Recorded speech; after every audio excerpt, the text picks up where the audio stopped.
සුබ දවසක් කියලා පිළිගන්නවා අද ඉන්සයිට් විත් අමිත් YouTube channel එකට ඔයාලා හැමදෙනාම අපි investment philosophies ගැන කතා කරන වීඩියෝ series එකේ 4 වෙනි වීඩියෝ එක තමයි මේ.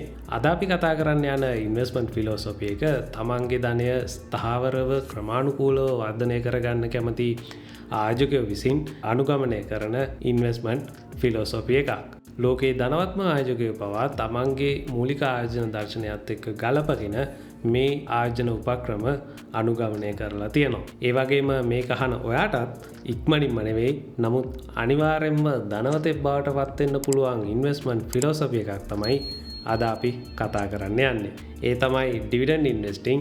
එහෙනම් අද අපි කතා කරමු මේ ඩිවිඩන්ඩ් ඉන්වෙස්ටිං ෆලෝ කරලා කොහොමද සාර්ථක වෙන්නේ කියලා. දිගටම රැඳෙන්න කියලා ආරාධනා කරනවා වීඩියෝ එකත් එක්ක මේ ඉන්සයිට් විත් අමිත්.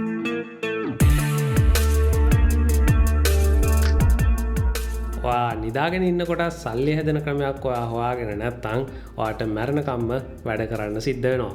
මෙහෙම කියන්නේ වොරන් බෆට්. නමුත් ප්‍රශ්නේ තියෙන්නේ කොහොමද නිදාගෙන ඉන්නකොට සල්ලි හැදෙන්නේ කියන එක. ඔව් ඒක කරන්න පුළුවන් වැඩක්. ඒක කරන්න පුළුවන් එක විදියක් තමයි මේ ඩිවිඩන්ඩ් ඉන්වෙස්ටිං කියලා කියන්නේ.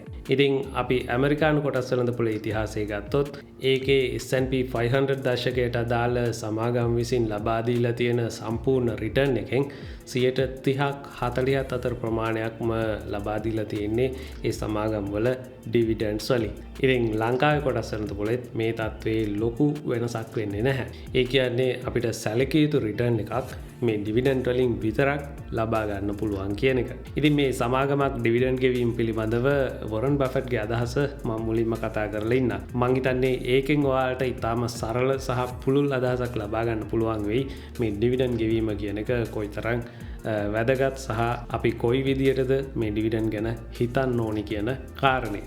වොරන් බෆට් කියනවා මේ සමාගමක් විසින් ඩිවිඩන්ඩ් ගෙවීමේ වාසිය තමයි ඒ සමාගමේ මැනේජ්මන්ට් එකට යම්කිසි බලකිරීමක් කරනවා නැත්නම් ඒ මැනේජ්මන්ට් එකට සිද්ධ වෙනවා ඉතාම හොඳ මූල්‍ය විනයක් පවත්වාගෙන යන්න කියන එක. අපි දන්නවා සමාගමක් ඩිවිඩන්ඩ් ගෙවන්නේ නැත්නම් ඒ සමාගමේ මේ earnings ටික retain earnings විදියට එකතු වෙනවා. ඒ කියන්නේ equity එක. එතකොට මේ equity එක ඉතාම සාර්ථකව ඉතා හොඳ ප්‍රතිලාභයක් ලබා දෙන projects වලට ආයෝජනය කළොත් තමයි ඊළඟ අවුරුදු වල ඉතා හොඳ ආදායම් වර්ධනයක් බලා ගන්න පුළුවන් වෙන්නේ. දැන් මේ ඩිවිඩන්ඩ් දිගටම ගෙවනවා කියන ප්‍රතිපත්තියක ඉන්න සමාගමකට සිද්ධ වෙනවා ඒ Tamanට ලැබුණු earnings වලින් ඩිවිඩන්ඩ් එක ගෙවලා ඉතුරු වෙන equity එක අනාගත ප්‍රොජෙක්ට්ස් වලට දාන්න. නමුත් මෙතනදී ආට සැලකිලිමත් වෙන්න සිද්ධ වෙනවා. මොකද ඕන තරම් දැන් මුදල් නැහැ. ඩිවිඩන්ඩ් එක ගෙවලා ඉතුරු වෙච්ච earnings ටික තමයි තියෙන්නේ. එතකොට මේ earnings ටික ඊටාම ඵලදායී, ඊටාම හොඳ ROI එකක් තියෙන ප්‍රොජෙක්ට්ස් වලට විතරයි මේ අයට යොදවන්න පුළුවන් වෙන්නේ. එහෙම නැති වුණොත් ඊළඟ අවුරුද්දේ revenue growth එකක් පෙන්වන්න බැරි වෙනවා. ඉතින් ඔන්න ඔය කාරණේ නිසා තමයි වොරන් බෆට් කියන්නේ මේ ඩිවිඩන්ඩ් ගෙවන සමාගමක මැනේජ්මන්ට් එකට ඊටාම හොඳ මූල්‍ය විනයක් පවත්වාගෙන යන්න සිද්ධ වෙනවා කියලා. නමුත් අනිත් පැත්තට වොරන් බෆට් තමන්ගේ සමාගම වෙච්ච බර්ක්ෂයර් හතවේ සමාගම සම්බන්ධයෙන් අනුගමනය කරන්නේ මීට හාත්පසින්ම වෙනස් ප්‍රතිපත්තියක්. බර්ක්ෂයර් හතවේ සමාගම මේ ගත වෙච්ච අවුරුදු 50කට ආසන්න කාලය තුල ඩිවිඩන්ඩ් නොගෙවන ප්‍රතිපත්තියක් තමයි අනුගමනය කරන්නේ. මට මතක හැටියට එක් අවස්ථාවකදී පමණයි ඔවුන් ඩිවිඩන්ඩ් ගෙවලා තියෙන්නේ. ඒකට හේතුව තමයි ඔවුන් තදින්ම විශ්වාස කරනවා මේ සමාගමට ලැබෙන earnings ටික shareholdersලට බෙදලා දෙනවට වඩා ඒ මුදල් ටික සමාගමේම රඳවගෙන ඔවුන් වෙනුවෙන් ඊට වඩා වැඩි රිටර්න් එකක් හදලා දෙන්න පුළුවන් කියන එක. එහෙනම් මේ කතාවෙන් අපිට ඊටාම හොඳ පණිවිඩයක් දෙනවා මේ ඩිවිඩන්ඩ් නොගෙවන සමාගමක් නම් ඒ සමාගමේ ROE එක ගැන නැත්නම් return on equity එක ගැන අපි සැලකිලිමත් වෙන්න ඕනේ. ඒක අදාළ ඉන්ඩස්ට්‍රි එකේ ROE එකට වඩා ඉහළින් ඒ වගේම ස්ථාවරව තියෙනවද කියලා බලන්න ඕනේ. හරි. ඒ කතාවත් මතක තියාගෙන අපි බලමු මේ ඩිවිඩන්ඩ් ඉන්වෙස්ටර් කෙනෙක්ගේ මූලිකම සංකල්ප මොනවද කියලා. පළවෙනිම කාරණය තමයි මෙයා සැලකිලිමත් වෙනවා මේ ලාභාංශ ගෙවීම කොයිතරම් තිරසාරද කියලා. සරලව කිව්වොත් මේ අවුරුද්ද තුල උපයන ප්‍රොෆිට් එකෙන් තමයි මේ ලාභාංශය ගෙවන්න සිද්ධ වෙන්නේ. එතකොට මේ ලාභාංශය අනිවාර්යයෙන්ම මේ ලබන ප්‍රොෆිට් එකට වඩා අඩු වගයක් වෙන්න ඕනේ. එතකොට මේක ඔයාලට බලා ගන්න පුළුවන් ඩිවිඩන්ඩ් පේ අවුට් එකෙන්. ඩිවිඩන්ඩ් පේ අවුට් එක 100ට වඩා අඩු වගයක් නම් ඒකෙන් අදහස් වෙන්නේ මේ සමාගමට ලැබුණු ප්‍රොෆිට් එකට වඩා අඩු අගයක් ඩිවිඩන්ඩ් විදියට ගෙවලා තියෙනවා කියන එක. ඉතින් මේක තවත් සාර්ථකයි අපිට කෑෂ් පේ අවුට් රේෂියෝ එක බලන්න පුළුවන් නම්. කෑෂ් පේ අවුට් රේෂියෝ එක කියලා කියන්නේ ගෙවන ලද ලාභාංශය බෙදීම සමාගමේ ෆ්‍රී කෑෂ් ෆ්ලෝ එක වැඩි කිරීම 100%. ඉතින් ෆ්‍රී කෑෂ් ෆ්ලෝ එක කියන්නේ මොකක්ද කියලා ඔයාලා දැනටමත් දන්නවා. ඉතින් මේ කෑෂ් පේ අවුට් රේෂියෝ එක 100ට වඩා අඩු වගයක පවතිනවා කියන්නේ සමාගමේ අතට ලැබුණු මුදල් වලින් කොටසක් තමයි මේ විදියට ඩිවිඩන්ඩ් ගෙවලා තියෙන්නේ. එහෙම නැතුව ණය අරගෙන නෙවෙයි. සාමාන්‍යයෙන් වර්ධනය අරමුණු කරගත්තු සමාගම් වල මේ කෑෂ් පේ අවුට් රේෂියෝ එක 60%ටත් වඩා අඩු වගයක තමයි පවතින්නේ. ඒක අනිවාර්යයෙන්ම ඒ ඉන්ඩස්ට්‍රි එක අනුවත් වෙනස් වෙනවා. ඒ වගේම ඩෙප්ට් ටු ඉක්විටි රේෂියෝ එක, ඉන්ට්‍රෙස්ට් කවර් එක මේ වගේ දේවලුත් බලලා ඔයාට තේරුම් ගන්න පුළුවන් මේ සමාගමට ඉස්සරහට කොයිතරම් තිරසාරව මේ ඩිවිඩන්ඩ් ගෙවීම කරගෙන යන්න පුළුවන් වේද කියලා. දෙවැනි කාරණය තමයි දැන් ගොඩක් අය මේ ඩිවිඩන්ඩ් යීල්ඩ් එක ගැන තමයි සැලකිලිමත් වෙන්නේ. ඩිවිඩන්ඩ් යීල්ඩ් එක වැඩි නම් ඒ ස්ටොක්ස් වල ආයෝජනය කරන්න යනවා. ඒත් මේ ඩිවිඩන්ඩ් ඉන්වෙස්ටර් කෙනෙක් අවධානය යොමු කරන්නේ මේ ඩිවිඩන්ඩ් යීල්ඩ් එක ගැනම නෙවෙයි. ඒ ඩිවිඩන්ඩ් දීර්ඝ කාලයක් තිස්සේ එක දිගට ගෙවලා තියෙනවද කියන එක, ඒ වගේම අර්බුද කාලවල පවා මේ අයට සාර්ථකව ඩිවිඩන්ඩ් ගෙවා ගන්න පුළුවන් වෙලා තියෙනවද කියන එක. අනිත් කාරණය තමයි මේ ඩිවිඩන්ඩ් අවුරුද්දෙන් අවුරුද්ද වර්ධනය වෙනවා නම් මේ අය තවත් කැමති වෙනවා. ඉතින් මේ ඩිවිඩන්ඩ් අවුරුද්දෙන් අවුරුද්ද වැඩි කරන්න නම් ඒ EPS එකත් අවුරුද්දෙන් අවුරුද්ද වැඩි වෙන්න ඕනේ. ඉතින් මේක ඊටාම හොඳ සිග්නල් එකක් මේ සමාගම ඊටා හොඳ මූල්‍ය විනයක් ඇතුව වර්ධනය වෙන සමාගමක් බව තේරුම් ගන්න. ඉතින් ඩිවිඩන්ඩ් ඉන්වෙස්ටර් කෙනෙක් ඩිවිඩන්ඩ් යීල්ඩ් එක ගොඩක් වැඩි නමුත් පේ අවුට් එක තිරසාර නැති සමාගම්වල ආයෝජනය කරන්න පෙළඹෙන්නේ නැහැ. ඒකට හේතුව මේ පේ අවුට් එක තිරසාර නැත්තම් මේ අයට අනාගතයේ මේ ඩිවිඩන්ඩ් ගෙවීම දිගටම කරගෙන යන්න බැරි වෙන නිසා. එතකොට ඩිවිඩන්ඩ් ඉන්වෙස්ටර් කෙනෙක් ඔය ඩිවිඩන්ඩ් පේ අවුට් එකයි ඩිවිඩන්ඩ් යීල්ඩ් එකයි අතරේ ඊටාම බැලන්ස් තැනක තමයි ඉන්නේ. අර growth ඉන්වෙස්ටර් කෙනෙක් වගේ ඩිවිඩන්ඩ් ගෙවන්නෙම නැති ඊටාම වේගෙන් වර්ධනය වෙයි කියලා හිතන ස්ටොක්ස් වල ආයෝජනය කරන්න යන්නෙත් නැහැ. ඒ වගේම ඩිවිඩන්ඩ් යීල්ඩ් එක වැඩි නමුත් තිරසාර නැති බිස්නස් වල ආයෝජනය කරන්න යන්නෙත් නැහැ. අනික් කාරණේ තමයි ඔය විදියට ස්ථාවරව ඩිවිඩන්ඩ් ගෙවාගෙන යන ස්ටොක් එක ආයෝජනය කිරීමේ වාසියක් තමයි යම්කිසි ක්‍රෑෂ් එකකදී මේ වගේ ස්ටොක්ස් වල මිල ඊටාම වේගෙන් පහළට එන්නෙත් නැහැ.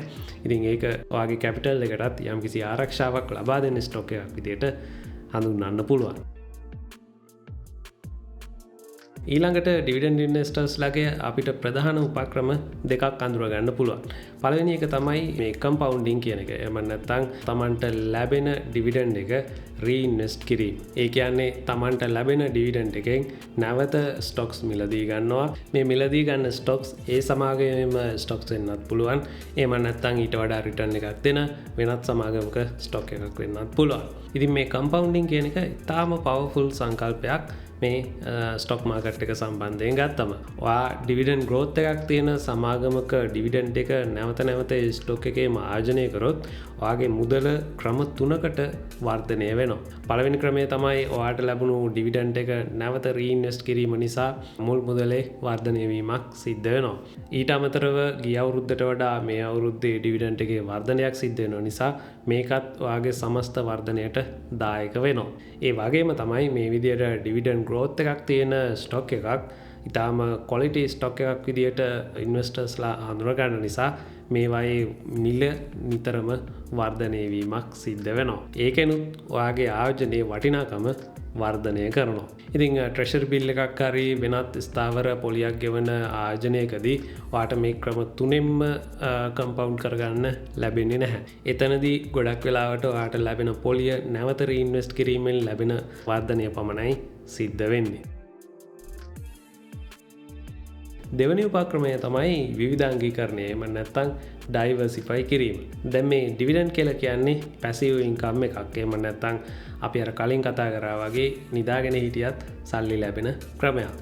ඉතින් මේ ලැබෙන ඉන්කම් එක විවිධ ඉන්ඩස්ට්‍රි වලින් ලැබෙන ඉන්කම් එකක් විදිහට මෙයාට ලස්සනට ඩයිවර්සිෆයි කරගන්න පුළුවන්. ඔය කන්සියුමර් ස්ටේපල්ස්, හෙල්ත් කෙයාර්, යුටිලිටි වගේ ස්ථාවර ඉන්ඩස්ට්‍රීස් තියෙනවා. එතකොට මේවායේ තමන්ගේ කැපිටල් එකෙන් කොටසක් ආයෝජනය කරන්න පුළුවන්. ඒ වගේම රිටර්න් එක වැඩි, නමුත් අවදානමක් ටිකක් තියෙන මේ ෆයිනෑන්ෂල් සෙක්ටර් එකේ යම්කිසි කැපිටල් එකෙන් කොටසක් එයාට ආයෝජනය කරන්න පුළුවන්. ඒ වගේම රියල් එස්ටේට් මේ වගේ විවිධ කන්ඩිෂන්ස් වලට එක එක විදියට මුහුණ දෙන්න පුළුවන් ඉන්ඩස්ට්‍රීස් ගණනාවක් මේ ස්ටොක් මාකට් එකේ ලිස්ට් වෙලා තියෙනවා. ඉතින් මේ විදියට විවිධ ඉන්ඩස්ට්‍රීස් වල ආයෝජනය කළා මෙයාට ස්ථාවර ඒ වගේම රිස්ක් එක අඩු ආදායම් මාර්ගයක් නිර්මාණය කරගන්න පුළුවන්. හරි. එහෙනම් අපි මේ කතා කරපු දේවල් වලින් ඔයාලට තේරෙනවා මේ ඩිවිඩන්ඩ් ඉන්වෙස්ටිං කියලා කියන්නේ වැඩි ඩිවිඩන්ඩ් යීල්ඩ් එකක් තියෙන සමාගම් වල ආර්ජනය කිරීම විතරක් නෙවෙයි.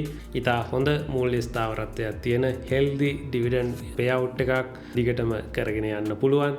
ඒ වගේම ඩිවිඩන්ඩ් වර්ධනයක් පෙන්වන ස්ටොක්ස් වල ආයෝජනය කිරීම කියලා. සරලව කිව්වොත් තමන්ගේ ෂෙයාර්හෝල්ඩර්ස්ලට මුදල් ගෙවන ඉතාම හයි ක්වොලිටි බිස්නස් වල ආයෝජනය කිරීම තමයි ඩිවිඩන්ඩ් ඉන්වෙස්ටිං කියලා කියන්නේ. ඒ වගේම මේ අය විවිධ ඉන්ඩස්ට්‍රීස් වලට අදාළ ක්වොලිටි ස්ටොක්ස් වල ආයෝජනය කළා හොඳට නිදා ගන්නවා. ඒ අතරේ මෙයාගේ ආයෝජන කළඹ බොහොම ස්ථාවරව වර්ධනය වෙනවා. ඉතින් ඔන්න ඔක තමයි ඩිවිඩන්ඩ් ඉන්වෙස්ටිං වල කතන්දරේ.